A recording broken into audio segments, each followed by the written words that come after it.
Oh, I Sorry, know. just he's so little. This is your grandfather. Yes, you know. It's just because he's so little and somebody's saying, I'll have him, I don't need anything.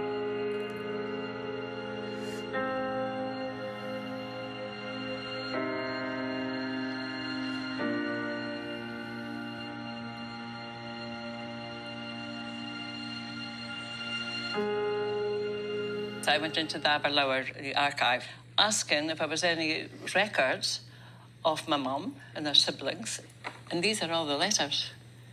And there's loads of them, Anna. Loads of them. The family fought hard to get them out of that Aberlour orphanage. And they're sad reading. This is to Reverend Canon Jenks, who we know is at Aberlour.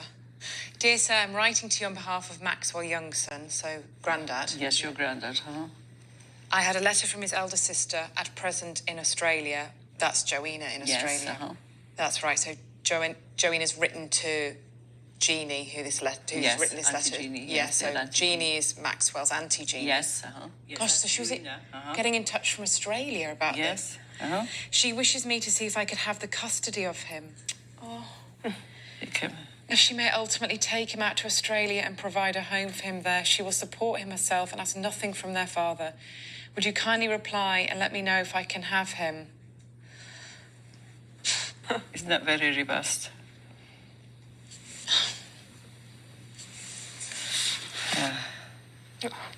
You okay? Sorry, I didn't think I was going to find this. Sorry, just he's so little. This is your grandfather. Yes, you know. It's just because he's so little and somebody's saying, I'll have him, I don't need anything. And they're obviously still saying... And that's his older sister who he never met. Oh, no, of course, because she'd have gone. Never met. OK, we have another one. This is from Chrissy. Yes. We would wish to have our little sisters and brothers where we would see them oftener. And then it says we had a cable from our eldest sister, Joanna, she's now Mrs. Kearney, to say that she would compensate you for the time the children have been under your care. She has money in the North of Scotland Bank here. But this is hard reading. This is for 5 years. Why are they not letting them out? Well, they didn't want Maxwell's, your grandfather, to get out of the orphanage because they didn't want him to be in the influence of his father. His father was such a bad man. It's so sad that these sisters are saying, we've set it all up. Yes. They never gave up. Never, ever give up on them. This is 25. This is Chrissy writing about little Maxwell again. I am his eldest unmarried sister, and I'm going out to Timaru, New Zealand, to my oldest married sister, Joanna, who wants me to bring Maxwell with me to make his home with her. She has a very comfortable home and has one little son of her own. This is to Reverend Canon Jenks. This is from an inspector. I think the request should be granted and the boy allowed to go to New Zealand with his sister. I consider the proposal, if carried out, will be beneficial and remove him from the chance of being influenced by a wicked father on his reaching manhood. So this inspector finally has some sway. Yes. But then he never got there because Chrissy took tuberculosis. And she had to go into a sanatorium and wasn't allowed to travel or anything, and she was going to be his chaperone.